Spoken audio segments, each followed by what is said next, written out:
Nikola Tesla once stated that crystals were living beings.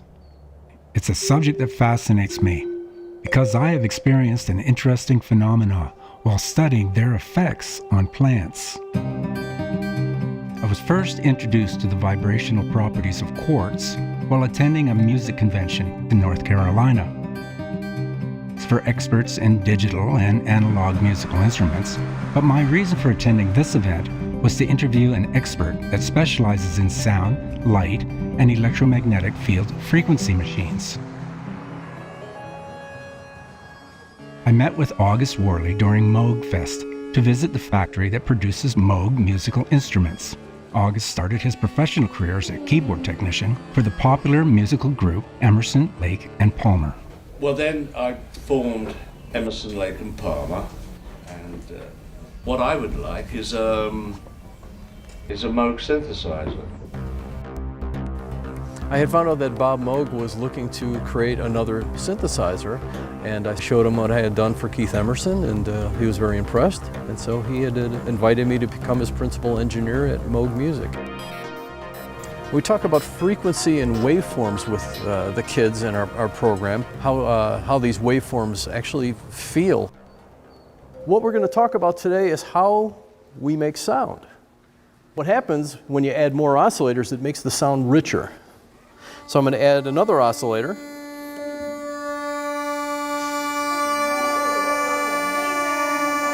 Sustain, how long the sound will stay there, and then there's a little thing on here called release.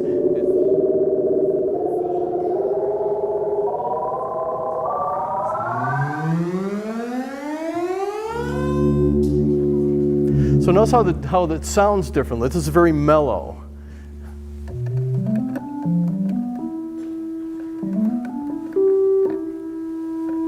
But then as we go to a sawtooth wave, it sounds a little brassier.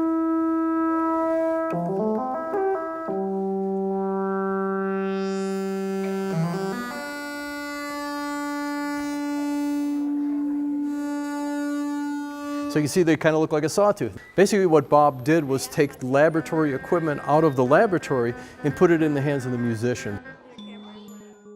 Working at Moog as an engineer with Bob Moog, I approached Bob one day and said, hey, wouldn't it be cool if we could do like an electronic singing bowl? And he thought about it and he said, you should do that.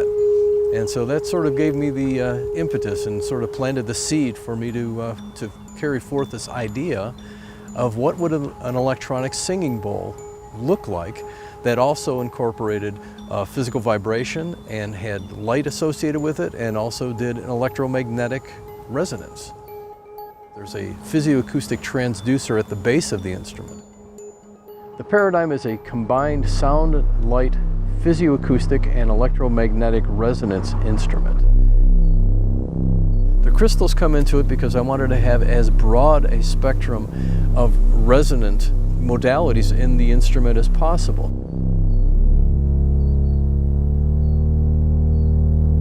Well, one of the tones in Pyradym, it's actually the third chakra tone, has been found to stimulate the thalmocortical loop in the human brain. What that does is the thalmocortical loop actually generates a sync pulse that coordinates all of the flow and processing between our spine and between our brain functioning.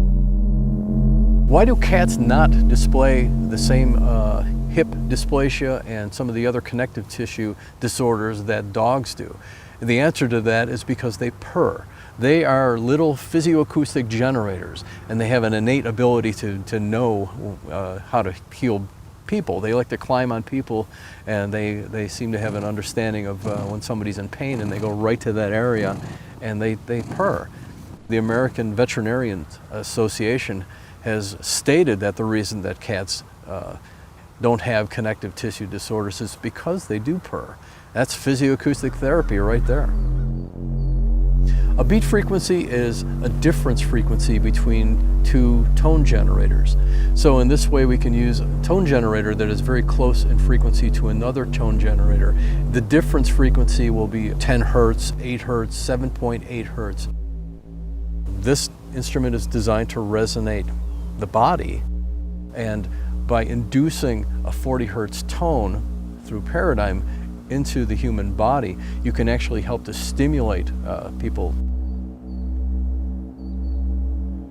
Longer waveforms at the bottom of the chakra scale, if you will, and they get shorter as you move up because the human body actually becomes less massive as you move up through the chakra system. It takes a longer waveform to resonate our hips and our big leg muscles than it does to resonate our throat.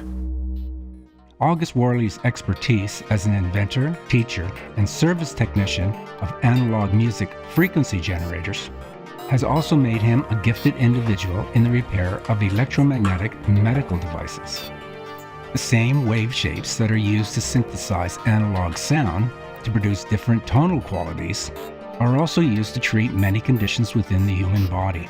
Sine, triangle, sawtooth, square, and pulsed waves from analog music frequency generators are fed to Tesla voice coils.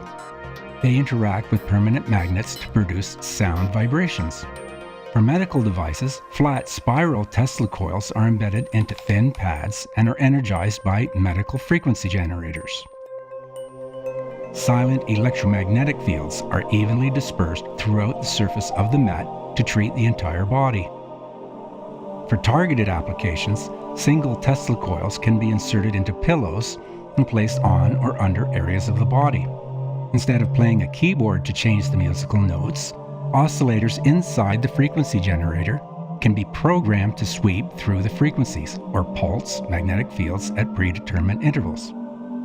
These fields induce tiny electric fields into the body to regenerate weak or damaged cells and energize healthy cells so they function at their full voltage potential.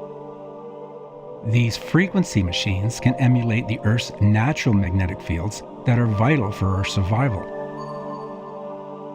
We naturally ground and recharge our body when we walk barefoot through Earth's magnetic fields on the piezoelectric quartz crystal sand.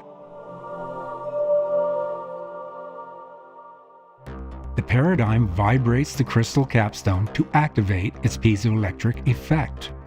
When you resonate quartz crystal, a subtle electric field emanates into the air and is absorbed by all living things and other quartz crystals.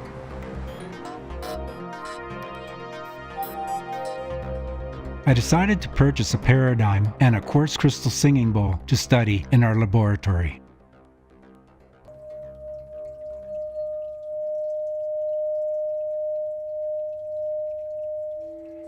That purchase eventually provided me with the missing key I needed to fully understand the healing fields of nature.